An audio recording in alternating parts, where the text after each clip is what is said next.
Hello, everybody, and welcome to the show. I'm Timmy B, host of the Fight and Sight podcast.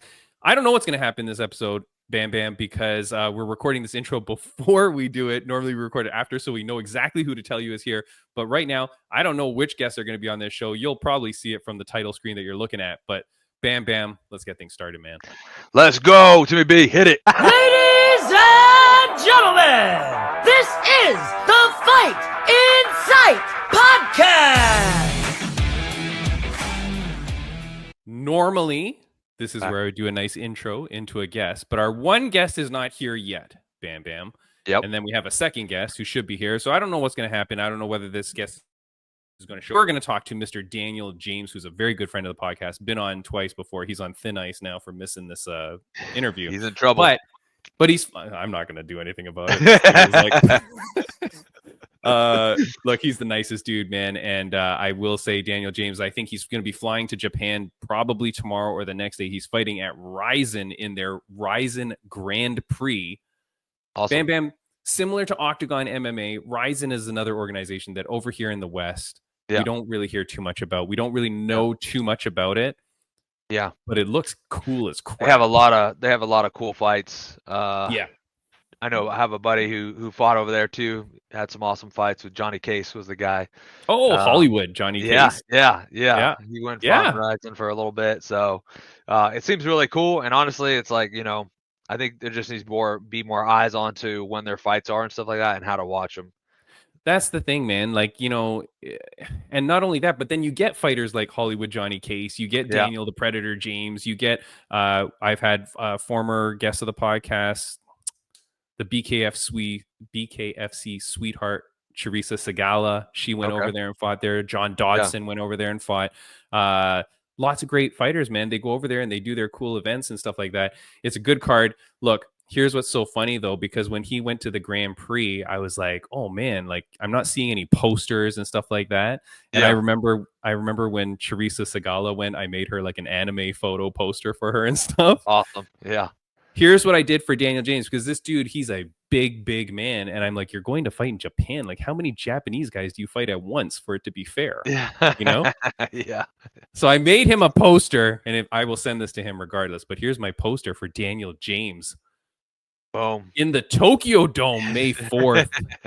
That is actual sizing, Bam Bam. Yeah. Of a normal sized Japanese man. The big dude. Versus the American Predator, Daniel James. So good luck to him. Now, get this, Bam Bam, not to be outdone. Guess what happens literally days after I made that? And I know I showed that to you before, so you know that I'm not lying. Yep. But suddenly, Rizin releases their poster. They must have known I did something cool, because watch their poster, man. That is as Japanese as you are going to get. That is awesome. If you are on audio only, man, it is a poster of what looks to be like 7 T-Rexes or Godzillas. They're T-Rexes for sure. Just freaking monsters destroying cities and stuff. And so it's talking about the heavyweight, what does it say there? Heavyweight tournament? Tournament. Yep, first round. Yep. And so it's got like the 8 fighters, and some are from Japan, some are from around the world. But that's very cool. God dang, really cool, right? Yeah. Daniel, unless there was a Pikachu on it, it couldn't get more Japanese. Yeah. Daniel James, good luck to you, my friend, man. All the best to you. Best of luck. Best of Bring luck. me back. I want some Japanese Disney Lorcana cards. I want some Japanese Pokemon cards. And also, I will say our mutual friend, Mr. Commander Dale Brown, there's his book there. Commander Dale, who's a mutual friend of ours, I reached out to him and he told me he wanted to wish Daniel James some good luck as well. So I will do my best. I will do my best Commander Dale impression. Commander Dale says good luck. Predator. I love that dude, man. Awesome. Eyebrow right. You were there. There you go.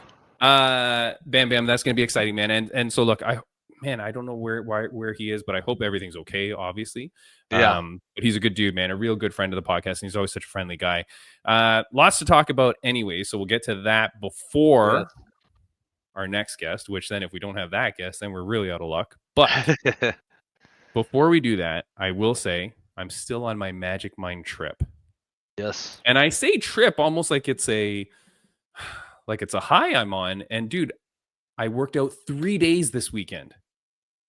And I'm telling you, I have been telling all my friends at the gym and stuff like that because they will see me and they're like, "Oh, I haven't seen you in a while." And I'm like, "Yeah, I'm just not motivated, man." Like I don't know whether it's because I'm old as hell or it's because now I've been training so long that most of the friends that I grew up training with are all gone. Yeah. So like you don't have the same friends motivating you to go back in. But I just felt like my motivation is down. Dude, I'm into week 3 of Magic Mind. Gym. Like I'm motivated. I'm going to do it. I feel so much better, man. Go check it out. Magicmind.com. And now in May, you can use the code FIS May, MAY, for a discount. Go check it out, man. I can't recommend it enough. Yeah, it's great stuff. I've been on it, I think, a week now. And your hair all fell out. Look at that. I mean, it got me ready for summer. I mean, amazing, But really, energy's high, feeling good. I've been hitting my workouts every day and stuff, so it's a good boost of energy, helps me get focused. Yeah. I even amped up my classes, hitting another class every day, so 2 classes a day, and it's been pretty sweet. I like it. Magic Mind, remember, check it out. Use the code FIS May, MAY on the website, .com. Dude, I'm very happy with it, man. I'm really enjoying it. I know I've got I was very happy that they sent us some, and I'm gonna stay on this, man, because if I can keep staying in that gym, I will be very happy. Because this Saturday, May 3rd, I will be commentating a Muay Thai event. Let's go. In Toronto, right in my neck of the woods. So it's a hop, skip, and a jump away from me. Very easy. Cool. Ish Promotions. It's their first ever event. So it's their first inaugural fight night event for Ish Promotions. Very excited. It's going to be streaming on millions.co. So come check it out. I'll probably put some stories up and stuff like that so you can find it. Lots of local fighters, man. And very cool. I love it. I love the opportunity to do it. So I'm very appreciative. Yeah, absolutely. Do you know how many fights are on the card? I think it is 9 fights, I believe. Okay. So 9 fights, some newcomers to the Muay Thai world and some very experienced fighters as well. And look, man, it's always a good time. Do they allow the elbows in those fights for, maybe for pros? I don't know about amateurs, amateur pro. I don't know. I'll have to learn the rule set so that I can know what I am calling. But, dude, all I want to do is bring excitement to it. Make sure that the people that are watching at home get a good sense of what the hell's going on. Give them a sense of the feeling of the crowd. But it's going to be very exciting. Look, this is going to get released as soon as possible. I'm going to release this episode because our next guest, they want their story to get out. So I want to release it as soon as possible. But it's this Saturday, May 3rd. So look, if you're hearing this and you're anywhere in the GTA, in the Toronto area, come down and check it out, man. Live fights, Bam Bam. We always talk about it. Nothing they hit different. Yep, hit different. Nothing better than live fights to watch it. And first 5 people, I will sign autograph for free. There you go. Boom. Get your Timmy B autograph. No, shit. Bam. No. 3. First 3. Free. First 3. I mean, you can't let those go on eBay for, they're flying off the shelf right now. Yeah. So go over there. Take advantage of that. Get yourself Timmy B. Yeah. Autograph. Very, very cool, dude. I can't wait. So that's going to be a fun time. Last week on the podcast, it's so funny, man. We talked about the girl that was going to fight that was like in the GFL contract. Yeah. Meow Ding.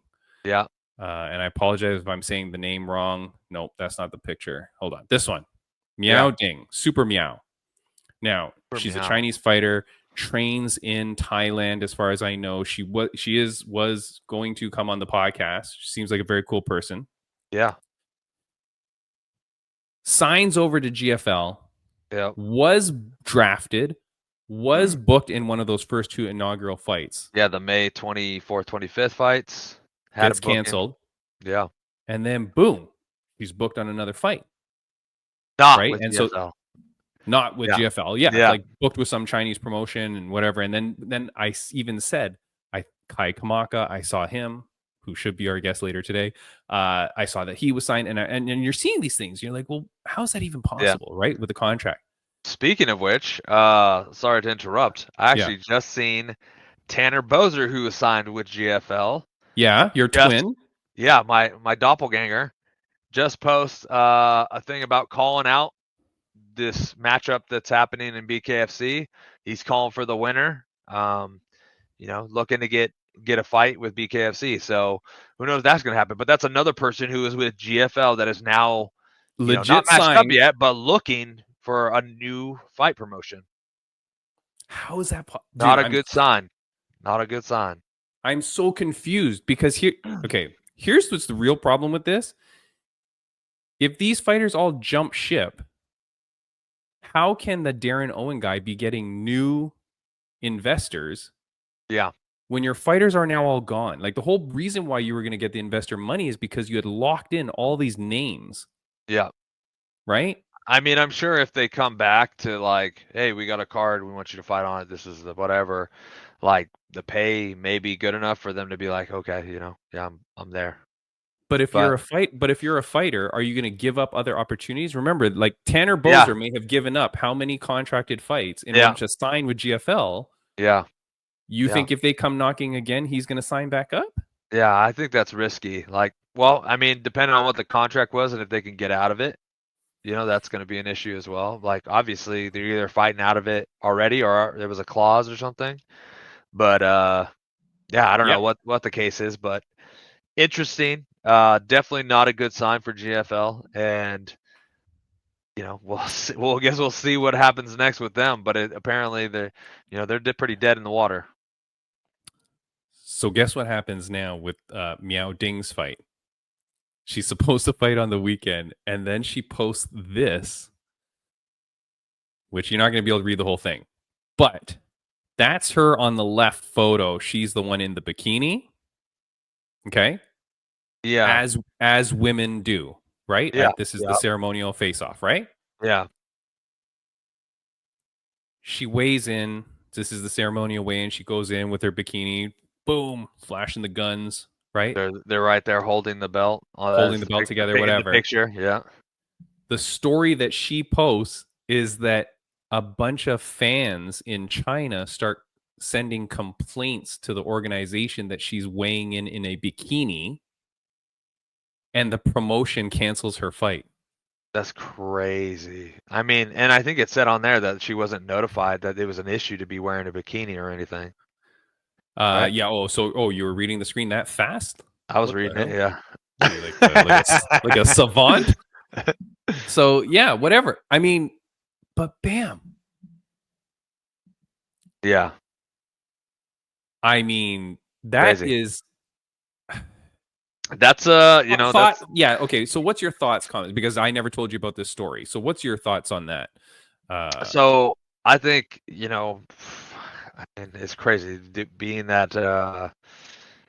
Well, there was a contract signed. She made the weight and everything. There's got to be some repercussion as far as like she should get paid at least some of it, her weigh-in money or whatever. But the way the MMA world is, I guarantee you she's not going to see a dime. The MMA has the power, and ultimately the promoter has all that power in their hands, and they can say, well, the fight, whatever, didn't happen, this, that, it's canceled. You make weight, you show up. Like, she lives in Thailand. I don't think she lives in China per se. Yeah. So you take that flight, you take those expenses, it's crazy. You bring your coach with you. I think if it was a deal, if there was a problem with a bikini in general, I mean, you notify the fighters before they even go out there. You notify them like, hey, you need to be wearing shirts and whatever. But I mean, when you weigh in, we'll do a whatever weigh in and before, so we know exactly what your weight is. So no. This is not the weigh-in where she needed to like reduce the weight of the clothes. Yeah. This was the ceremonial part. So the real weigh-in's already done. Yeah. So it's just like, especially after like at the weigh-ins or whatever, when you weigh in the morning or wherever it was, it's like, tell them for the ceremonial weigh-ins, this is what you have to wear. This is what you have to wear. Be in a shirt, be in some shorts, whatever. Don't, but not to say anything and then just cancel the fight because it's. So you disagree that it should be canceled because of that? Yeah, I disagree. If that's the story, right? If that's the story, and okay, so I just want to put this up. Okay, if it wasn't told or whatever, Bam Bam. Yeah. Bikinis. Breaking news: Bam Bam loves bikinis. Story at 11. Okay. All right. Yeah. Yeah, I just think it's it's unfair to the fighters, especially if she wasn't notified. Especially if she wasn't notified. Unfair to her to just cancel the fight. You travel all that way. You put in all that work. I mean, honestly, I'd like to hear what the other Promotion? girl said. Yeah, from the promotion, but also how the other girl feels about the fight being canceled for that reason. You know, was she like okay with it? Was she, of course she's not going to be okay with it. Exactly. You know what time is it in Thailand? How far ahead are they from us? I always forget. Time in Thailand. Let me look it up, because maybe next week I could get her on. It'd just be interesting to hear. It's terrible. Their time zones. They're 11 hours ahead of us. Nice. So we need her to do an interview with us at 4 a.m. Sweet. Unlikely to happen. Make it happen, Timmy B. No. But we have a guest for next week, so that's the problem. Yeah. I mean, we could always figure it out, and then we'll split the episode or whatever, and I can piece it together. But I wonder if there's been another situation like this that's happened for that promotion or not, or if this is a first time thing. Like, if it ever had happened before, then she would have known and wouldn't do it. Yeah. Well, you would think. On the bench waiting for a GFL fight. Maybe she would know, because maybe she didn't watch any of their prior events, so she has no idea. But someone would know. If someone would tell her, I would hope. Like the friggin' usher that's like waiting to like let her go to the stage. If once you see she's wearing a bikini, you'd be like, "Yo, don't take that top off," right? Like, yeah, I would guess so. Yeah. Now she's just like, they're like, "Don't wear a bikini," and she's like, "I'm wearing a bikini anyway." Screw you! I look good in a bikini. Yeah. Timmy B's conspiracy of the week. Ooh, let's hear it. That organization used her to get views and like create drama. Okay. Because this is so stupid, dude. Like, it's so dumb, and I swear that organization might be looking at her going, you know what? And then what proof are they going to have that they had complaints? Like, how are you going to prove to her that you had complaints? So, like you said, they could do for whatever. So they use her name and her image to build the card, views into the card, right? She's fighting for a title, so there was something there. You get views into that, then you make them have their little scuffle on stage. Too, they shut it down, but they lose those viewers, right? Because but BamBam, did you? Okay, but in all honesty, this is episode 221, and I never recall talking about this promotion before. Yeah, I don't even know what that says. So, well, I mean, you should be doing your studying. That says, no, I was going to say something really no bikini promotion. Yeah.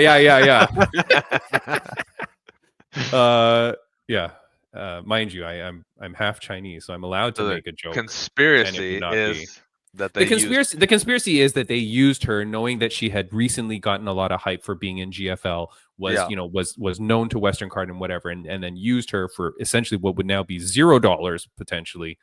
To hype up their card, and now to have you and I on the hottest podcast that nobody's watching, whatever. Now know that there is this organization, or that this drama existed, or that whatever. Like, it's just crap, dude. It's crap. Yeah. Here's something.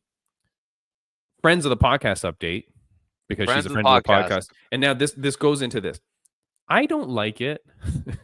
This is not okay. This might come off bad, but I don't want it to come off bad. Where's my friends of the podcast? Friends of the podcast. What I do not like is when girls do fight in t-shirts.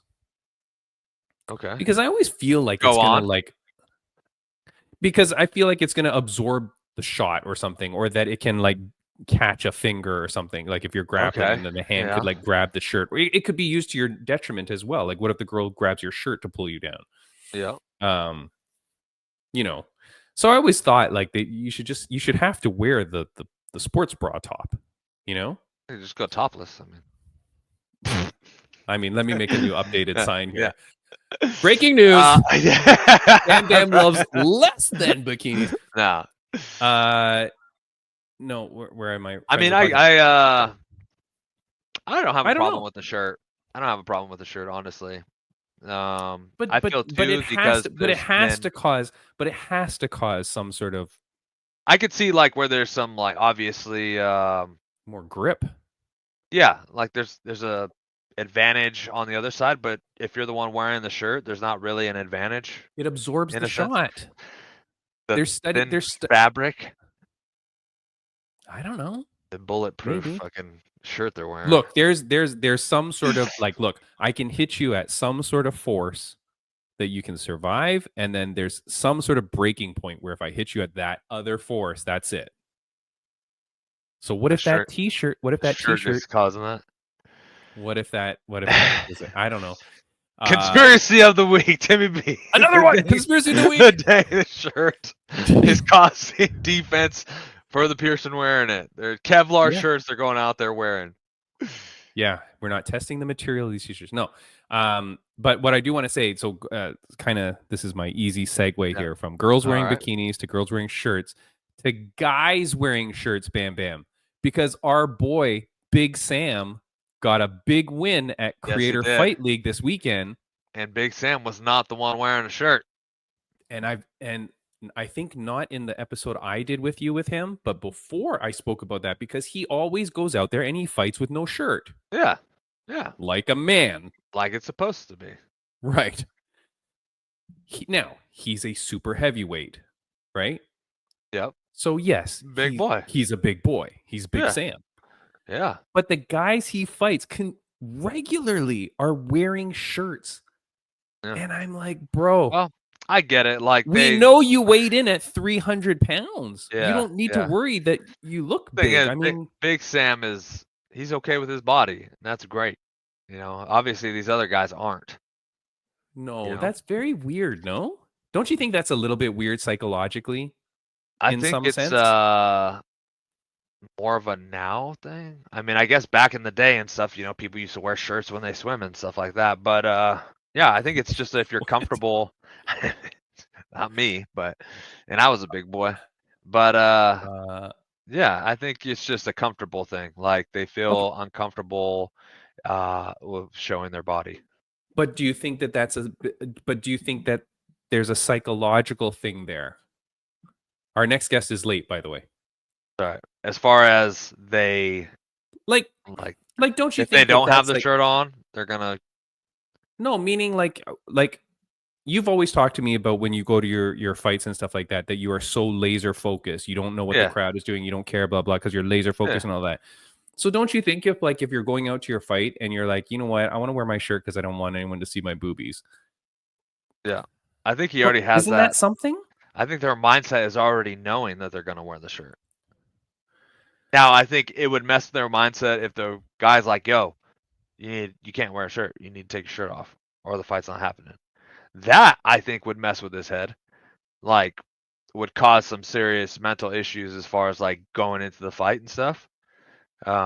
Because he's, you know, they're obviously thinking about that. But I think for him or for these people, it's like, outside point of view thing. Like, they're worried about what they look like with a shirt off and being with a shirt off in front of all these people watching them fight. But you should you should be past that at the stage that you're getting in there to fight, man. Like that you got to exercise all those demons before. Yeah. I don't know. That's weird to me, man. Like it's, I mean, because unlike sorry.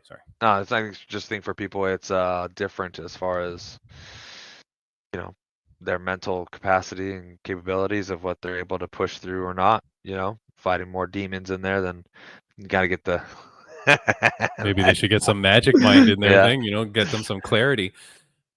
It's weird. My camera does not focus at all. It focuses there when you hold it. Yep. And then there you go. Yeah, it's focused.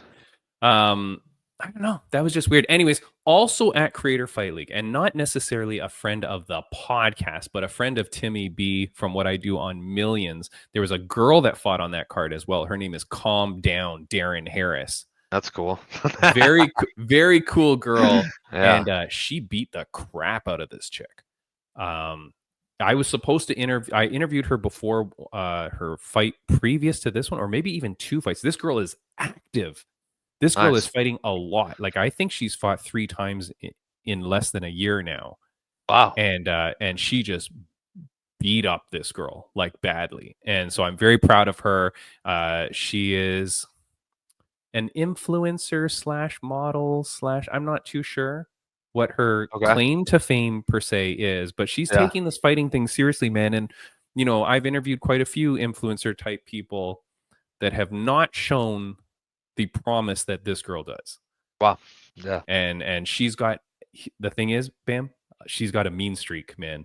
This girl, when you see her fight, like, she is biting down on that mouthpiece, and she is like going to town on these girls. She's not messing around. Not pulling any punches back, that's for sure. Yeah. No. Check out Calm Down, Darren Harris. Yeah, this girl's a good one to watch, and I'm glad that she's getting opportunities, man. That is very cool. I'm checking with my guest here to see. Okay, Daniel James now says he's about to get on. He's an hour late. Does he? I don't understand what's happening here, but we will let him come on. While we wait for the other guests. And then we wait for the other guests. Maybe we do both guests together, you know? Maybe we just have a 4-way. Bam, bam. That's the way. So, any other guests that I wanted to talk about? Anyways, that was weird. The psychological thing. Congrats to Big Sam. Congrats to the Big Sam, man. Frick, I love this dude, you know, and he's such a good guy. Then what was so funny is at the end of his fight as well, there was a ruckus. Really? I think some guys like jumped into the ring and started like trying to attack him, and Big Sam was posting saying that he should have brought his security, and he didn't bring his security out with him.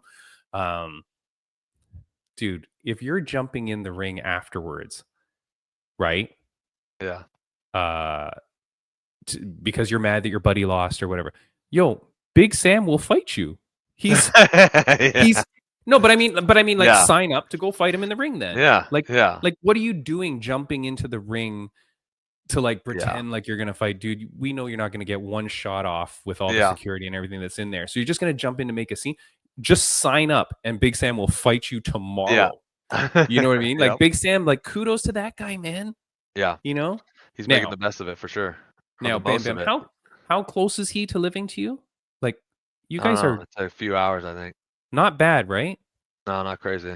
I think you need to invite him out for some training. Can I say that? Go train with him? I think you need to give him some tips. I know he's got a great coach, and I know whatever, but hey, look, you can always learn from different things.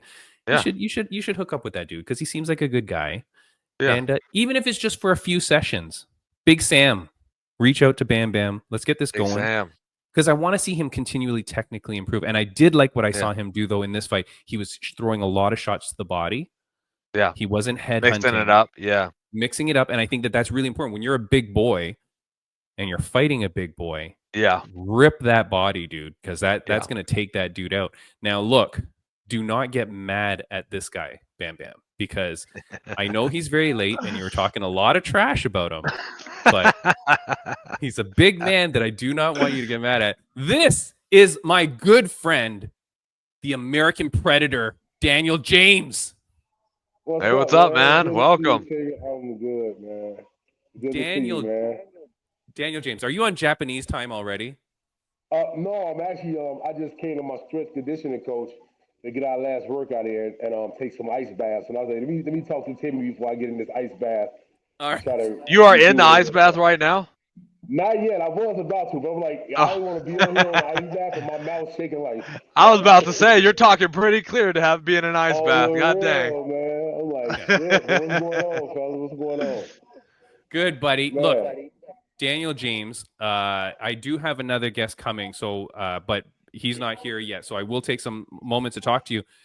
Dude, I have a poster I need to show you because I made this for you, and I'm going to send it to you. This is a poster I made for you. Man. This is for you for Rizin. There's my poster. I like it. I like that. That's what's up. Daniel, that shit. Daniel James, that's an actual representation of you standing next to the average sized Japanese man. Yeah, I know, right? When I get off the plane, I'm gonna be the biggest dude over there. I say, man, that's a big black guy. You already know what it is. They're like, that one was huge. But man, I'm excited to go over here and put on the show, man. Daniel, man, look, it has been far too long. I mean, look, what is my major question? How the hell did this happen? Why are you going to Rizin? How'd this come together? Man, it's crazy, man. You know, Butler a beast, man. You know, Brian Butler, my manager, he's a dog. Timmy, you know Butler's a good dude. And man, we went through so much stuff, Timmy. You know, and I want to commend you. I appreciate you, Timmy, you know, for throughout this time that I was off, man. Either if it wasn't an interview, it was you reaching out on Instagram, seeing how I'm doing, and just checking in with your boy. Hey man, I appreciate that, man, for real. Of But course, man. Butler called me and he was like, no, we was getting ready for like other stuff. Like he told me about a bare knuckle, he told me about this and that, GFL thing. And then my coach was like, man, GFL ain't gonna fall through, man. He said they gonna be canceling shows Yeah. and so it's like when I got to, so he hit me and he was like, hey, he said, let's not worry about bare knuckle. I'm like, cool. I'm like, I was down for whatever, but he was like, we got Rizin on the phone. I'm like, Rizin? I'm like, oh man, I wanted to fight for Rizin when Bellator was doing Bellator versus Rizin. Yeah. And then so I'm like, well, Japan was on my bucket list, man. It's crazy how the world works, right? I'm Yeah. like, man, I went everywhere. I want to just go to Japan and get some real ramen and sushi, right? and then Yes. and then so next thing you know, he called me back 10 minutes later, say, Rizin won it. They say he said Rizin was like, what do we need? What will it take for us to get Daniel James over here? I said, okay, cool. That means the money over here is gonna be okay then. So I was Yeah. excited about that. I say, boom. So we signed with the Rizin, and then they told me about the tournament. I say, you know what, man? Ain't no other way. Let's go. And then I signed with Rizin. Then he gave us 6-7 weeks to get ready, and then I just went all in, stepped on the gas, and went crazy. 7 days a week, no days off, man. Like literally, 7 days a week, no days off. Every single day, 2 a days, 3 a days. Wow, dude. And I will say, you're looking thinner than I've ever seen you before, too. Yeah, like I'm super lean now, right? Because I feel like, man, this time around, it was just like so different because, I diet hard, but like I noticed, like I used to diet, and I'm a cheese fanatic, so I sneak a piece of cheese sometimes. But this time, I didn't even sneak cheese. I stayed away from like everything, And then it's just like I got a new strength coach, and uh, and the facility is amazing because he trained all pros, from NBA to football, Okay. and we all in the gym at the same time, and we're feeding off each other, and then I started like got with a guy. We started doing like this health stuff, like juicing a lot. So I've been juicing like every morning, and then before bed, and I fast a few days sometime, and just to get, get back to me. And man, dude, Timmy, I'm in shape every fight, but like I feel so damn good right now. Like, Good, man. you know what Good. I'm That's saying? I awesome. ran outside yesterday with my coach, and he kicked my ass out there. I'm like, God damn, I ain't did the bleachers since high school, right? In Yeah. college. And I did. I'm like, yo, this is crazy. So I'm excited, man. It all happened. It all happened the right way. So I feel like I got the better end of the stick from, going back to PFL, GF, or whatever. Like I got the best end of the stick. Yeah. Tim, I'm not the guy that's going. I don't sit around and be like, oh, I'm gonna do it. Like, and if it happens, it happens. If don't, it don't. So I just was patient. I sat back and I say, okay, cool, let's go. I get a Yeah. chance to go to Japan, get a chance to go and take this tournament, and get a chance to take Japan by storm, And I'm Yeah. excited. I'm excited. Dude, it's crazy. Now, you're a little bit muffly, your sound. You sound extra Is your mic? focused, though. Oh, there. Hold on. You hear me now? Okay, yeah, that's a bit better. Yeah. Okay, I had to take one of the headphones off my ear a little bit. These some new headphones. I thought they was okay. I left my AirPods in the car, so I went next door and got some headphones. No worries. No, it's a little bit louder now, Yeah. right, Bam? I think it's a little bit that's louder. good. Yeah. Okay, let's restart. Ladies and gentlemen, here's Daniel James. Yeah. No, you sound really focused on your training. It seems like you're doing everything to advance, to improve. You seem sharp and ready to go, man. I'm excited for this for you. Yeah, I'm excited, man. Man. The hands, I don't know. They said my coach said they look fast. I'm like, shit, I thought they was fast already. Yeah. But I really do see the difference.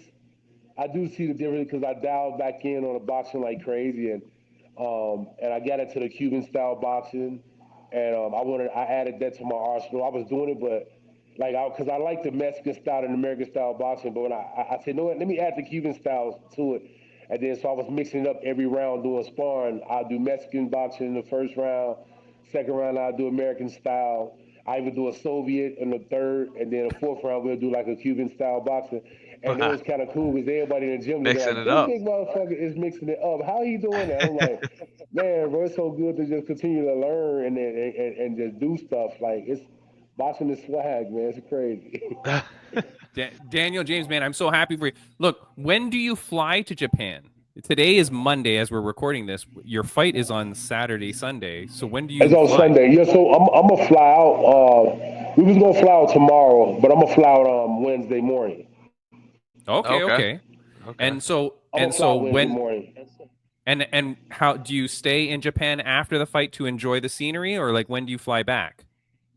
No, Tim, to be honest with you, man, I'm a fight and I want to fly back the next day because I got 4 fights. I'm gonna have multiple fights over there, so I'm just, we just want to get this first one out the way, so that I can bring my squad with me, and and I see if I get to the world title, that's on my birthday, December 31st. Wow. So I'm gonna fly my family over there, and I'm gonna just spend New Year's Eve in Japan. And, that's awesome. So it's an 8-man tournament, which means you start off in the quarterfinal, quarters, semis, and final. So the final fight is on their New Year's Eve show? Yeah. Okay. Yeah, that's because awesome. So for people that might not know, probably most people don't know, but Rizin always has a New Year's Eve card, which is pretty freaking cool. So yeah, it's crazy. Tokyo Dome is crazy. I looked at the seating charts. It's crazy. Yeah. Oh, yeah. These things are insane. I haven't fought an arena that big since Russia, man. Like, for real. Wow. That's gonna be awesome. Some big arenas in Russia. That's amazing, man. You know what I'm saying? So how quickly should I be sending you my wish list for like Pokemon cards and stuff? Do I just email it to you now and you'll go around? ASAP, baby. ASAP, sends now. You know Tim, I used to play Pokemon Go, man. I used to be riding around Pokemon Go. My days like, what are you doing? I said, I gotta stop right here in front of this bank. It's some Pokemons. Yeah, I'm a big kid, man. I still do that, man. I'm excited. Anime. I'm a big anime fan. Yeah, dude. I'm an anime fan. I'm big on I used to back in the day. I used to watch Ronin Warriors. It's a Japanese cartoon. Yeah. Okay. So I remember the Power Rangers wasn't an American cartoon at first. It was the Sentinels. It was a Japan cartoon. That's right. You know what I'm saying? They stole it. See? Dude, I love friggin' Power Rangers. There's my Green Ranger right there, man. I love it. Shout out to the legend. I was talking to a guy yesterday, and he was like, man, he said, you one of the original gangsters. I said, man, I ain't no original gangster. I'll be an OG. I said, well, man, I can't be a gangster. I like shit like Dolly Parton and shit like that. You know what I'm saying? I like different stuff, man. You can't. I know these songs word from word. I can't be a gangster. There you go, my man. You know what I'm saying? I like just stop and stare and shit. Like, you know what I'm saying? Yeah. Dude, Daniel James, man, I'm so glad that you came. I did want to pass on a message as well that our good buddy Commander Dale, he messaged me and told me to tell you that he wishes you all the best as well, man. I was in touch with him. It, Dan, man. He's a good dude. Yeah, Dale's a good guy. Look, man, I don't want to keep you too long because I know you've got this big fight coming up, and so I really gotta get in that ice bath. Dude, yeah. They got to squeeze you into a Japanese plane. I mean, I'm not. They're gonna need to. I haven't even looked at my plane ticket yet, so I hope it's a good seat. But if not, I'm gonna have to upgrade that seat, man. I think I saw your plane ticket because Brian Butler sent it to me. Your rows A to J. A to J. So you can really lay out. Yeah, and it still might be a bit tight for you, Daniel, but it's okay. I know, right? I know, man. But man, you know, it's always a pleasure, Timmy. It's always a pleasure. Thank you, my friend. And look, man, I got so much to talk to you. So look, after this fight, after you go out there, you see how that stadium is, you catch some Pokemon, come back, and I want to talk to you. I want to talk to you when you get back, my friend. Yeah, definitely. Most definitely cool, man. I'm sorry about the time. I thought it was 4:00 our time. Don't worry. It was 4:00 you guys' time, and I'm like, oh shit. Because I was turning, I'm like, I got an interview at 4, so I'm so sorry about that, man. No worries. The only problem is I got fellow Sucker Punch fighter, the Fighting Hawaiian Kai Kamaka. He's in the lobby. Do you know him? I think I do. Hold on. Let me add him here. This is Kai Kamaka. What up, man? What's up? What up? I watched the fight. He a dog. Yeah, man. Yeah, he fought in Chicago last year for PFL, right? Yeah. I was. They had me come to the fight ringside and everything. And I fought him get down though. Yeah. Bubba Jenkins in Chicago. Yeah. He a monster though. I like the tattoos too though. I'm like, damn, I gotta give me one of those tattoos. But no, man, really skillful guy, man. Keep at it, man. Keep doing your thing, bro. And Man, keep busting ass, bro. Keep grinding. You feel me? Thank You you, know how thank it you. is. You know Daniel, what I'm man, you want to get pumped up for your fight on Sunday? Go watch what this man just did to a poor guy at Tough Enough last weekend. Yeah. It was violent. Like it would Oh have yeah, been. you fought for Tough Enough last weekend? On Friday, yeah, Friday. Oh, nice. That's the one in Vegas, right? Yeah, yeah. Yeah, I Yeah. fought for them before I got their belt. Yeah. Nice. Yeah. But that's what's up, man. Hell yeah, stay though, man. Timmy, get at me after the fight, man. Let's chop it up. I'm gonna go ahead and chop this motherfucker Yep. down, and All I'm right. coming back to interview and talk about everything. I will win this All right. tournament. You know when I say I manifest, it's a shake time. All Dude, right, I can't showtime. wait. All right, All man. right, baby, y'all take it easy. All right. All right, bam, See bam. you, Take care. Take care, See you, buddy. Daniel. All right. That is Daniel James. And now look, Kai Kamaka, man, welcome What's to the up, man? show, my friend. Yeah, I just wanted welcome. because Daniel's a fellow Sucker Punch Entertainment athlete, and he was talking so highly of Brian, who of course always speaks so highly of you. So just wanted you guys to have a chance to say hello. Thank you, thank you. Yeah. What's going on, my man? What a freaking fight at Tough Thank Enough. you. Look, that was a brutal, brutal fight. I mean, if you wanted to put on a statement, no better performance than that.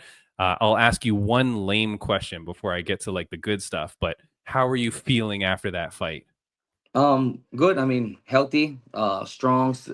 Yeah, healthy, strong. Glad I got to go right back to it. Nothing, no ding. So I was just preparing for the next step already this morning. So I was glad I got to go back to the gym on Monday with like not carrying anything, any little injuries, any little bruises. So Yeah, Yeah. that's really good. That's always nice. Yeah. Yeah, especially Beautiful. when you got kids. You got you have no excuse to not be carrying a kid on Monday. Yeah.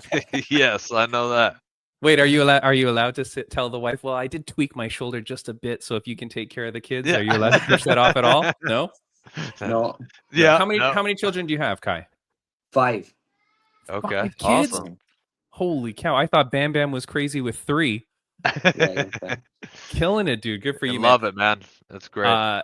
Look, man, you had a great performance. I'm so happy for you. But here's the thing. Bam Bam and I were talking about you 2 weeks ago because we were talking about all these GFL athletes that suddenly started booking fights while Darren Owen, the owner, is saying, don't worry, the fights are coming. GFL is going to still happen. And all of a sudden we start seeing fighters jumping ship, taking fights. Can you explain to me how that happened? I mean, honestly, I mean, my career's been a little bit weird the past year and a half. I was doing really well in Bellator. I was climbing the rankings, and then they eventually get bought out, right? So I ended up with PFL, where I also did well. Yeah. I went like 2-1, lost a close split decision to Brendan Loughnane in the playoffs. So I was the backup for the championship fight. Yeah. And then I elected to not re-sign, like a 6-figure contract with the GFL, just because I was gonna get locked down to a 3-year term. And at 29 years old at the time, I who knows what happens in 3 years. So and in any sport, that's a long time, or any sport, like especially in fighting, 3 years is a long time to be locked down to a contract without renegotiation of anything. So I re-elected to not do that. And then I was already looking to go back to work my way back to the UFC. If you guys have followed or known my career in the UFC, I was young and I had a weird stint in the UFC, to where I want to rewrite that time. And so that was my goal. And then the GFL popped up, so it wasn't and it was just, I was planning to go back to the UFC, working my way back. And when they started coming out with all these, with the things that they were saying, it was just like, you know what, we'll do it. At least we're gonna get paid. Trying to get back to the UFC. That was my whole thought process behind that. So when things, obviously we knew where my head was, or we had a good headspace with the whole time with the GFL. Like, I mean, I know this business is tough. So I mean, running a business is tough, and especially in MMA. So when things started to look shaky, and from what we could see already, we knew what we were getting into in the first place. So when they started changing the date, moving the date back, and then they were moving the date back, and then again. And then I was at to the point to where like we I mean I don't need to wait, I don't need to Yeah. wait. Yeah. So we were like, no, let's just get the win that we needed, and then do like stick to the original plan. They can't provide the plan, so we're gonna or provide the fight, so we'll and it's nothing against the GFL. So it's a hard it's a tough bit. Running a business is tough in general. So I mean, hey, you're trying to just jump too far ahead right away, and but I got a career, I got to move too.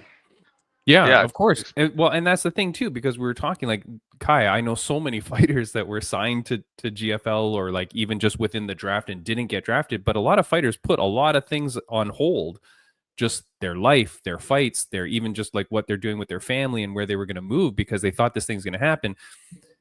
Can I go back to the PFL though? Was your concern like if like you said that they were offering you a 6-figure contract, but that would not have been to fight in the tournament, that would have been to fight random fights? Because they can't be giving you 6 figures in the tournament, can they? Well, yeah, it was, but it was Oh, like the I mean, it's not like crazy 6 figures. I'm like just breaking freaking um like over 100,000 yeah, yeah, yeah, but over hundreds of thousand, um but like the it was like they started making their changes to their format in general too. right. Yeah. So though, and then for 3 years, like I don't want to be stuck there for a 3-year term without any movement. And like we're negotiating at 29 or at 33 is way different, Yeah. you know Yeah, so yep. that Yep. that was my main concern, is like, wait, I earned I earned to renegotiate right now, and they weren't willing to do that. They were just trying to keep me at the same Pay scale and everything. pay scale without renegotiation after performing arguably or winning 3 times. And Yeah. And they didn't want to speak on anything further other than extending a 3-year term. Wow. one of the weird things is that, from my understanding and speaking with different fighters, Kai, was that Bellator slash PFL negotiated time contracts, like you keep referring to, like 3 years, versus other organizations like the UFC, that's normally like a certain number of fights. So the worry would be that you would get stuck in this contract for a certain amount of time, and you might fight once or you might fight zero, right? Like you wouldn't know, and then Yeah, that's terrible for you too. Yeah. So yeah. there I was mean, there was no fights like promised, right? It's just like time. it was like I think it was like two. Then when I elected to like not resign because they weren't trying to renegotiate. That Yeah. was the thing. They were Yeah. just trying to slap on new time. So I was like, Right. no, and then they tried to do like a 1-year thing with only 2 fights, and Huh. um, then but the way the format is going, it's like, how do you even know if that's gonna even come? How do you know if Yeah. I'm gonna get two Yeah. within Yeah. the year? So that's how I ended up. I was like, I elected to not do it, and then the GFL kind of popped up, and if we're gonna fight regionally or like what, and these guys say they're gonna pay, and let's see how it at least plays out for a little bit. If he can say what he can do, then he can, or if he can do what he can say, then he does it. But if not, we're gonna move. We're still gonna move. I'm still young, so I feel Exactly. like I have not hit my prime yet. So that was my thing. Is like, for me, it's like, yeah, make the most sense. Okay, I'm gonna fight older guys, and I'm 29 years old for more money rather than, Yeah.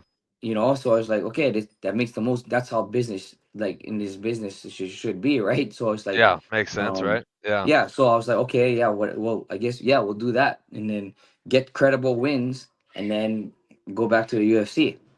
Yeah. Yeah. I think you definitely need to act, especially being younger. You don't want to sit and wait. This is technically a young man's sport. Yeah, You don't want to be sitting around not having fights, waiting on opportunities for fights, and then ultimately the ultimate goal is to go back to the UFC. And if you're not getting fights to make that happen, you're just sitting around losing years of on the sport, Yeah. potentially not improving, not upping your way up the ranks or anything, potential to get back to the UFC. So I totally understand that of getting, the fights. I guess my question is, with GFL, was it hard to get out of the contract and get this other fight? Were they cool with it?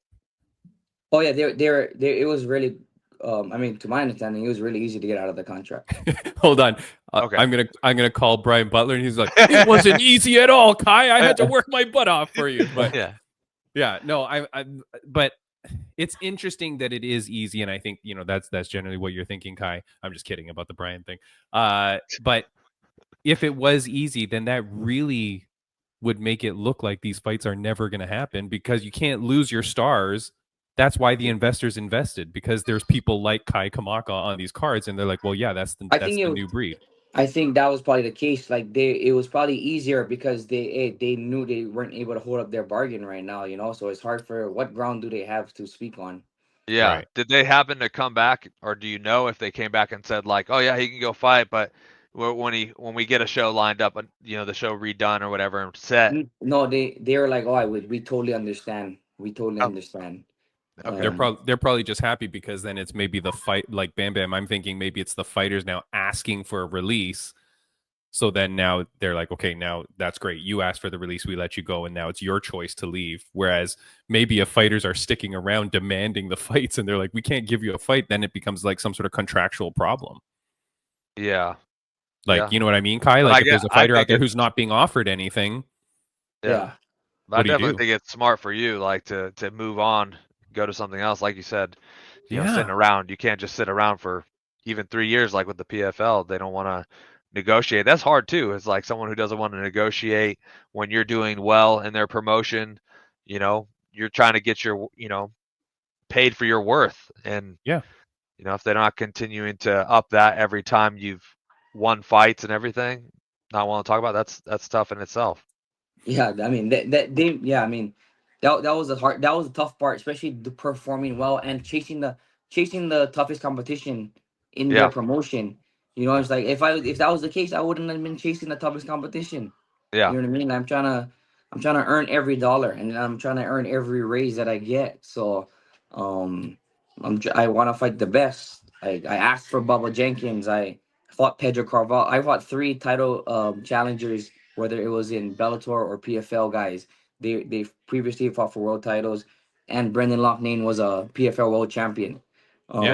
Which I in a lot of cases, a lot of people think that I won. So I mean, I like for them to not want to renegotiate as a new deal was it kind of sucked. Like this business sucks. No. So and absolutely. And Kai, like last week we had on UFC fighter Cam Smotherman, who's making his second appearance in the UFC this weekend. Good luck to Cam. But Kai, we were talking about how like MMA isn't really a sport anymore. It's more entertainment. And the thing you got to think is like if an organization is looking at Kai Kamaka, Bam Bam, like here's a kid who's got the skill, got the talent, he's got the age on his side, and he's a good looking dude. Yeah. You know what I mean? Like my and wife, he has my wife awesome really fight style. Yeah, awesome fight style. And my wife really likes your haircut, Kai. She's like, can you cut your hair? She's like, can you cut your hair like Kai? I'm like, I'll try. But but the thing is like you're a marketable guy. You know what I mean? And you're good on the mic. And so I want to get to that. You go to you fight at Tough Enough in a good event. Beautiful, beautiful performance. You get on the mic afterwards and you call out Sean Shelby and you say like, hey, I'm ready for the UFC. Get me back in there. You're obviously right in their backyard being at Tough Enough. Anything since then? Have they reached out to you? Do they see that? What's the scoop? Yeah, I mean, I got some texts from Brian. He sent me some photos and some texts and some good conversation. So yeah, he just told me to stay ready, make sure everything's like, I mean, I'm ready to go, obviously geographically, passport and everything, just kind of, I mean, bam, how the deal, like absolutely. So yeah, I mean, just stay ready, keep my weight at a decent spot to where I'm able to make that weight change right away. So yeah, and yeah, pretty much some good news. So just gotta be ready to do my part at any time. That's awesome, man. And how quick, like at the stage you're at, because you want this, because you're manifesting this, is it just like, hey, any short notice, get me in there, I'm ready to do my job? Yeah, I mean, for me, like, yeah, in my head, growing up, shoot, I'm what I was born in 1995, so like the sport is in its infancy at that time, and I kind of seen the sport grow up like right away. My family was all into MMA from the jump, so like watching UFCs, like Vitor Belfort versus Chuck Liddell, that type of UFC. Like I was Yeah. watching that, like, um, so in my head, like in my whole life, like it was always UFC or bust, Yeah. UFC or bust, and for whatever that would mean to anybody, like even in myself, like how this business always changes. Um, if I just kept that same mentality, UFC or bust, like that just meant for me to be the best that I can be. So it's like the way this game is always changing, right? You got UFC and everything parallel, trying to be parallel. Their business model is always changing because they can't keep up. Yeah. So if I just kept UFC or bust, I know I'm gonna get back. I know I'm gonna get back. Okay, I got bought out by PFL from Bellator. It's still UFC bust in my head because that was my childhood dream. That was like, so if I don't get away from the dream, like everything else will it'll take care of itself. Because that just means like I just gotta be the best that I can be, the best that I can be. So yeah, in that sense, like I'm willing to do whatever.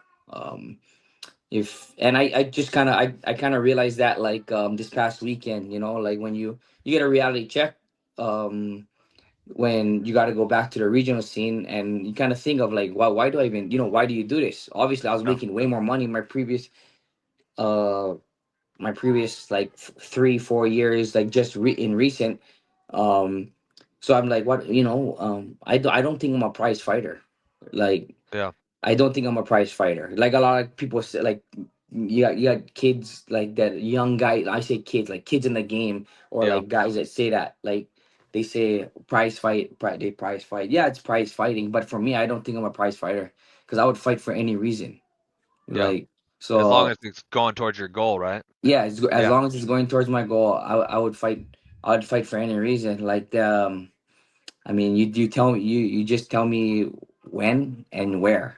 So Yeah. it's like it's and and sometimes it's like even even just telling me I have a fight, that's way more exciting, Yeah.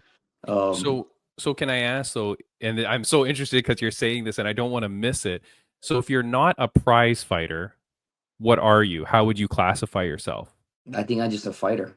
Like Fighter first. like a fighter, and even, yeah, I'm just a fighter, like, and fighter in the ring, somebody fighting for his dreams. um just somebody that just gonna fight, fight for everything. Yeah. It's just So it's just that's that that, yeah. overall mentality. Exactly. It's not like, oh, I'm just a fighter. No, yeah, no, I fight for everything. Like I fight Yeah. for everything that I want. Yeah. It's Yeah. not like, oh, I'm just a UFC fighter, MMA fighter. No, I'm a fighter. Like I fight for everything. Yeah. Um, I do have a question for you. Through all this process with the PFL not renegotiating, waiting for GFL, you said you're in this mindset of like UFC or bust, like you've always have been. How's this been like on you personally, like with your family and everything? I know just from my own experiences too, like having time off due to injuries and stuff like that. Obviously, it makes things a little tougher because there's not that fight coming up where I can get back to it and everything. So how's it been like mentally for you, your family, that that was all yeah, that? that was a big one too. I mean, like, because I've been through this before. I've been through this before. That the UFC or bust mentality. Like I said, like I had that mentality all my life. Yeah. Like literally, because I that's when I grew up. It was always UFC, right? So, and I made it to the UFC before. Yeah. So I know what that means to me, Yeah. UFC or bust. Because I made it to the UFC, and I felt like that getting to the UFC in general. That's what made me get there. Um, and I had injuries before that too, or like what you said, Yeah. injuries. I'm wait, like I even before the UFC, I'm out with a shoulder surgery for 1 whole year, and Yeah. then I have 2 fights. Then I'm out another year because of my other shoulder. Then I have eye surgery, and then I kind of finally get to the UFC, and then you cut fast forward all the way to here, all the ups and downs of all the big three promotions that I visited, UFC, Bellator, PFL, and then I'm stuck outside off of performing really well for I'm stuck outside for 10 months and never fight. Then I Yeah. take a fight on 2 weeks notice. But in that 10 months, I'm like, how did I end up in this situation? Performing really well, healthy, in like probably like most healthiest I've been. Obviously had a lot of time to rest, so I'm Yeah. definitely healthy. Um, and I'm kind of like getting frustrated because like I'm healthy, I feel good, my mind feels good, and I'm getting really frustrated. And then I got the win Saturday, I mean a Friday night, and it was like it wasn't the win that made me happy. It was just the feelings of a fight that made me Just that I being back needed. to it. Yeah, Yeah. just being back to it, being I mean, you know what it is like being back, Yeah. preparing for a fight, getting getting into a weight Yeah. cut, Yeah. letting you know, like making you feel like, I don't know, makes you feel like real again. Yeah. Like getting into a real weight cut, making weight, rehydrating, suffering, Yeah. suffering, then preparing to get in the ring, like fight night. Those feelings, the feeling of being able to get embarrassed, and then all that kind of feelings, like that's feelings that's what I was telling. That's what I was saying is I don't think I'm a prize fighter. I think I'm just a fighter, because Yeah. that's the feelings that I needed. Like Yeah. that's the feeling that I needed, and Get that you back on your that's path. Yeah. yeah, get you back, make me feel like make me feel like myself again. Like Yeah. wow, that's what I was missing. Yeah. Like it's not the all this business stuff it's more like frustrating than anything. Yeah. And so that UFC or bust mentality, that's what that means to me, like Yeah. that striving for something bigger than what's in front of me. Well, you That's must have great. a really great support system around you, Yeah, I mean, to my be going. wife is great, because I mean we've been together since we was 14 years old, and so Yeah. she's seen me like It's she's seen awesome. me high school wrestling, college wrestling, kickboxing, boxing as a kid, and she's seen that UFC or bust mentality, because she did whatever she could so I could chase my dream. She was working Yeah. 2 jobs so I could just train, so. And then in college she she changed her life, her goals, so that I could just do what I do. So I mean, this means just as much to her that it is to me. So I mean, even making this transition to going back to a regional promotion, Yeah. like even she needed that. She needed that to see me compete again. Yeah. That's Trust me, I incredible. know I know that firsthand. Like my wife, we met in high school and we've been together and through it all from the very beginning. And she's made adjustments and sacrifices to help support me to get to where I wanted to be in the UFC and everything. So I know firsthand how that is. And man, it's something special, man. And you have a great support system. That's, man, awesome of your wife too. Like to be that supportive. That's not something you get every day, man. So really happy for you as far as like just your support system around you, your family. That's amazing, man. You will make it. UFC or bust, son. Thank you. And Yeah, it's and yeah, I mean, that's just the way I feel, and I've explained that to people, like, over the weekend, like that mentality. I like ask people what their goals are, and for me, like might sound stupid to a lot of people, but that's what keeps me going. Um, it was like UFC or bust, and there's like, oh, what do you like? There's not only UFC. I said, yeah, I know there's not only UFC, and there is alternatives. There is alternatives, but for me, like that was just it. Like if I don't make it to the UFC, I can't live with myself like as self as much as I'd want to. Like that's sorry. I mean, for me, that's my NFL. Like that's Yeah, our NFL. That's our yeah. NFL moment, and and I'm just striving to get that NFL draft day call again. yeah, But Kai, here's the thing: we talk to people about goals and dreams, and like this is episode 221 of this podcast, man. So I've interviewed like over 300 people by now, and dreams is like such a big thing. When you get there, though, UFC or bust, that's the dream, that's the mentality. You get to the UFC, you get back to the UFC. Does the How does the dream change then, or what changes the mentality? Because Well, I surely mean, you're not just happy to be there. Now yeah. now you reset. hmm What does that look like for you? Yeah, I mean, uh, I know I can compete with the best in the world. I mean, I do it every day. I've been a main sparring partner for a lot of these guys that are competing at a high level. So I mean, yeah, that obviously there's other goals I have, other than that, but that mentality is what kept me going, and that'll bring me back. Yeah. But as far as like I have almost 5 years outside the UFC, not fighting regional talent. I'm not No. fighting. I'm not Yeah. fighting. I'm not racking up wins out Yeah. of You're fighting high nobody. level guys. Yeah, I'm fighting high level guys, and so my IQ my like 30-year-old me getting back to the UFC is much different than 25-year-old me, and I've experienced and I experienced what it was like to be in the UFC. I mean, I've been competing at a high level already, and then my level has only elevated, and I haven't even stepped into my prime. So Yeah. I mean, I competed this last Friday, but I just feel like, I mean, even with I've done, I feel like I do well on. I feel like I do better under adversity. It Yeah. wasn't it was one of the things that one of the commentators said that I was interested in. He kind of made mention saying like, oh, um he doesn't need to be flashy. He doesn't need there was something that the commentator said and it stuck with me. It was around like, oh, he doesn't need to be flashy. He just needs to get the job done. But I knew that you had the dream to go to the UFC. I knew that you have such aspirations to get back there. I know how passionate you are about it.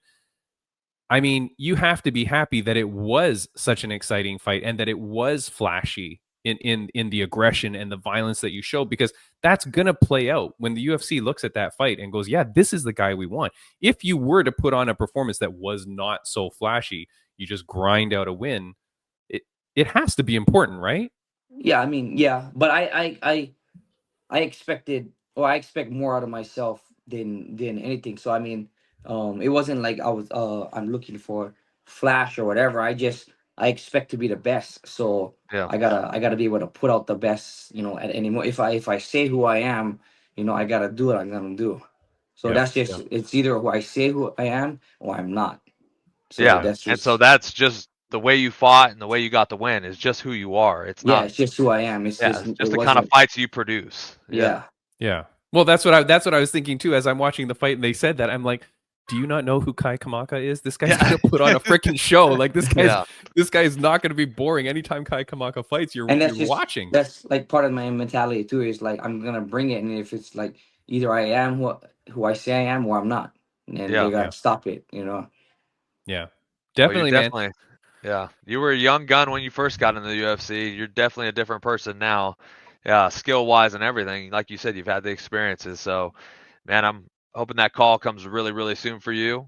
I'm hoping it comes through when I mean, As soon as we hang like, up here. I mean, I'm, I see, I'm Yeah. hoping, yeah, what I mean. do you Yeah. know I how mean, mad I'll be if we hang up and then you get the call? I want it to happen live on this podcast right now. Give it the call. yeah, the whole deal is just would be different. Like I just like I left my family at 25 years old, and I was living in Vegas by myself. Three of my fights in the UFC were short notice. It was like 4 days, 7 days. I had one camp, and Yeah. then one was 2 weeks. So I was in and out of there. Like, Yeah. and but even like the fight, the preparation. Like I was always training, but like the preparation for like a UFC level fight, I had three that were like less than 2 weeks notice. One Yeah. was my debut was 4 days notice. Next one was 7 days notice. And these are like these are UFC fights, you know what I mean? Yeah. Like they I'm much more prepared to do that now, but I still wouldn't want to do that now. You know Yeah. what I mean? Yeah. Yeah. And that and that's the thing. What, and not just your age, experience, and your maturity as a man and as a fighter, but like when you got to the UFC, you had 10 pro fights. Now you've got 23 pro fights. I think 23 pro fights, 22 pro fights. That's a lot of different experience, man. That's double the amount of Yeah. experience that you have now going in. That's so much more time being around the great people at Extreme Couture and all the gyms that you train at and the people that you train with, right? So yeah, it's a different man that's going to be showing up in that UFC octagon, man. I can't wait for it, dude. I'm very Yeah. excited for you, man. And I love your mentality. Yeah, I mean that's just as a kid, it was like, like that when I said UFC or bust, that was it. That really was it. I was like, I remember like as a young kid, like 22, 23, I was like, man, I better make it to the UFC or I would never be able to live with myself. It's just like, it's like if some kid was like some young high school kid or young, like if I don't make it to the NFL, like what the hell is going to happen in my life? You know what I Yeah. mean? Yeah. Yeah. And I mean, that's just how it always was. Like I'm going to the league and, Yeah. and I, for that's just, I mean, that's just the way it was for me. So, um, Dude, I can you know, relate. I can relate yeah, to that. yeah. yeah, man. Bam Bam, I'm so happy for this kid, man. Like, you've done everything right, and you've got a good support system around you. You've got the good management team behind you that I know is like pushing for you hard, man, and giving you the right opportunities in the right spots. So I want to give you one final moment to give something that you want to say to your fans, viewers, and listeners that are watching before I ask you one final question. But is there anything that you would like to say to people that are watching you? No, I just like when I get that moment again, I'm gonna soak it all in and I'm gonna make the most of it. I know I not only a lifetime of work, but I have 5 more extra years of preparation of real preparation to show that I'm one of the best in the world. And I think more than ever that I'm ready to do so again. So. Dude, I'm so happy for it, man. That's Can't cool. wait to see it. Look, final question I Excited. want to ask you, Kai Kamaka. It's a question that my mom used to ask me almost every day of my life growing up. So I want to ask it to you on a scale of 1 to 10. How happy are you? How happy I'm. I don't know. I mean, I guess I would say I'll give it a 9.5. Oh, all 9.5. right. Yeah. All right. That's good, man. Yeah. And what is it that brings you to that 9.5? Um, what brings 9.5? I mean, I got a healthy family. I got 5 kids. I got a wife that love me. I'm just coming off of a win. You can never be down about that. I'm healthy. I can move. I feel young. I feel younger than I actually do feel younger than I do at 25. That I did at 25. Yeah. Um, but that's just because with maturity and training and yeah, using my brain, Yeah. health, just things that we put in our body and taking care of my body. But what's not bringing me to the 10 is that phone call. Yeah. That that point five will be that phone call. That it Yeah. is, man. Look, John buddy, Shelby, call this man. Yeah. Call that's this what it man. is. It's gonna happen. And look, just my luck, it's gonna happen the minute we say goodbye to you, Kai. I So, hope but so. I Trust hope me. it yeah, does. I hope it does yeah, too. me Yeah. too, man. Look, Kai Kamaka, man, absolute honor and a pleasure to meet you, Yes. my friend. I've been watching you fight for a long, long time. I will always watch your fight and your career. I'm very excited for you, man. So thank you so much for joining the podcast. I do hope that we get to speak again one day soon. Yes. When you're making that walk to the UFC, I'd love to chat again with you to see how you're feeling, my friend. Absolutely. Thanks, Timmy, and yeah, thanks, man. It was good Of talking. course, man. Especially somebody I followed your career, and then Oh, um, yeah, man, it gives me goosebumps thinking that you like thanks, just man. the way this thing, Yeah. how this thing shakes out, and like the why we do what we do, and like it's a lot of things that it's hard to explain to people. Yeah. It It's really hard to is. it's hard to explain to people like what your dreams mean to you, Yeah. and then like especially when you get kids things I got at 25 years old. I would never be saying this because I was so tunnel vision, but like just knowingly like what it would mean to me to be able to make it back there because they know like Yeah. before. I mean, they would say that Kai Kamaka UFC. Like they would just say that because I was in the UFC, right? And Yeah. so like, but to be able to make it back there, and then for them to know that like I'm back, and to see that like see what went on, and they're like 8-6-4 2-1, like but like Yeah. for them to see my joy, and then for them to know that I'm gonna be fighting on ESPN again, what we watch every Saturday, it would just feel Yeah. good. Yeah, Yeah. absolutely. Man, I'm not gonna lie, you definitely I got some chills listening to you talk and explain everything and the feelings that you're having and everything and that UFC bust. I know that feeling. Yeah, you I know know that that feeling. feeling. Yeah. And the past, like I was telling Coach Eric, and he was just proud of me, like my resiliency, and like just this throughout this whole process, because Yeah. something to be proud of, man. Yeah, really. and like just the person that I am and stuff. He's like super, like just proud of me, and like on Friday night, and I was telling him, I responded like the way I feel about like just this game, and it's like I don't think I fight for. I know I'm not.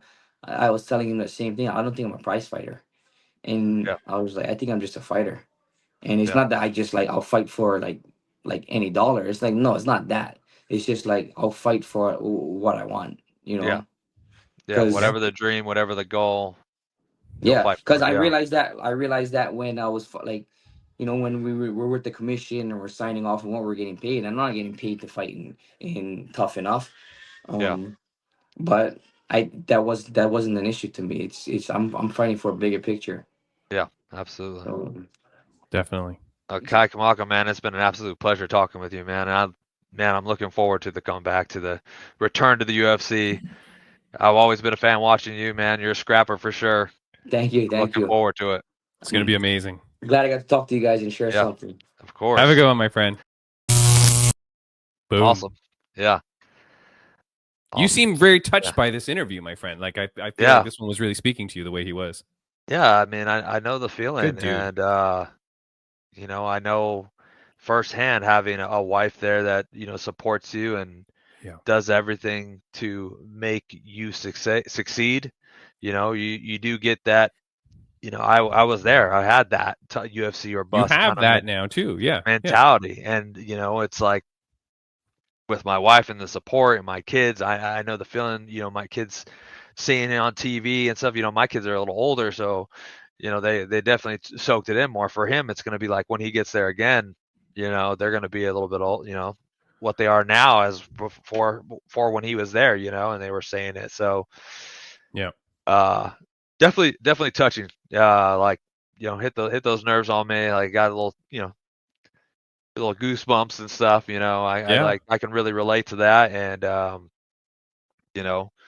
he's been on a hell of a journey, especially from the UFC as a young kid. Yeah. Then coming out of there, going to the PFL, and like you said, he's not fighting up some guys just to get a record to go back or anything like that. He's fighting the best, some of the best people out there. He's a very, very active fighter, man. He began his pro career in 2012, so 13 years ago. But 23 fights. This guy has a lot of fights, a lot of good names behind his back, a lot of good names in his pocket that he's defeated, and he's fought the best, and so the UFC is the right place for him to go. Absolutely. And get that title, man. I was thinking when I said what's the next goal after that? That kid is title bound. You get in there with the hype that you have behind you, with the name that you have behind you. You get in there, and we've seen what the UFC is. Cam Smotherman tells us this is not a sport. This is entertainment. I'm sure this is exactly what he's trying to. That's his next goal. But he's just like tunnel visioned into he knows it's got to be UFC or bust. So he's got to get there first, and then I can tell it. He's going to flip the script on that. So absolutely amazing, dude. I'm so happy for him, man. And the family support is a big thing because that's what a bunch of people need. This podcast is going a bit long, so I won't talk about it now, but we could talk about that, man, like family stuff and things like that and the support and blah, blah, blah. But look, we went all over the place today. We ended up having both the guests that we didn't think we were going to have. So it's good. And Daniel James, what a cool dude, man. I love him. Yeah. And he's great. And then we'll talk to him again. But I hopefully really do like that ice bath. Yeah. I'm not a big ice bath guy, so. Dude. The ice would be very scared of Daniel James. Are you kidding me? It all melt right away. Yeah, just let's get out of here. Yeah. All right, man. We will also get out of here. Next week on the podcast, I believe we have Killer Cub, Kiana Montenegro. I had her on before. She actually guest co-hosted for me when I needed a co-host. Awesome. She's a fighter out in California, and I believe she is fighting at the next fighting event, which is where Ringside Rain is the announcer. So cool. Small world, it all works out. It was one day when Ringside Rain couldn't be guest co-host. Killer Cub substituted in. Now she's going to be fighting in that promotion. She's a great girl, great Very fighter, cool. very, very cool person and a good person as well. Yeah, man, I got lots to talk about. We learned a lot today. Yeah. A great episode. From what Kai Kamaka is generally saying, GFL is gone. They're not. Yeah, I thought. It didn't sound like they were figuring it out. It sounded like. I thought it was gonna be. I thought it was gonna be like, oh, they're letting me do this while we sort it out, but I am still under contract. No, and so if that means that all these fighters that you see going off, Tanner Bozer asking for BKFC fights, blah blah blah. Meow Ding getting in trouble for wearing a bikini on the scale. If all these people are like out, how on earth does GFL raise money to then restart when you've lost so much of your roster? The whole draft is out the window. The stupid draft. That draft is out the window because now like who's going to want to come back? You know, they're going to be afraid and nervous that. But then I feel bad because then there are fighters that are kind of thinking I mean, I haven't seen anything from our friend Pani Kianzad, but like, man, there's got to be people also that are hanging. Like, you know, like, and thinking like, okay, well, if it goes back and then maybe the teams realign or blah, blah. Anyways, look, too much to talk about. Next week, we'll get into a whole bunch of stuff. We'll see what guests we get, but I'm very excited. Look, if you can somehow figure out a way to watch Rizin in Japan on Sunday, go watch it. See Daniel James destroy a town or village or whatever he's going to do out there. and then keep your eye on Kai Kamaka. He's going to close down some ramen shops for the amount he needs to eat. Go to an all-you-can-eat place and put them out of business. Put them down. Yeah. All right, guys, we are out of here, man, and we'll see you later. See ya. Bye. See ya.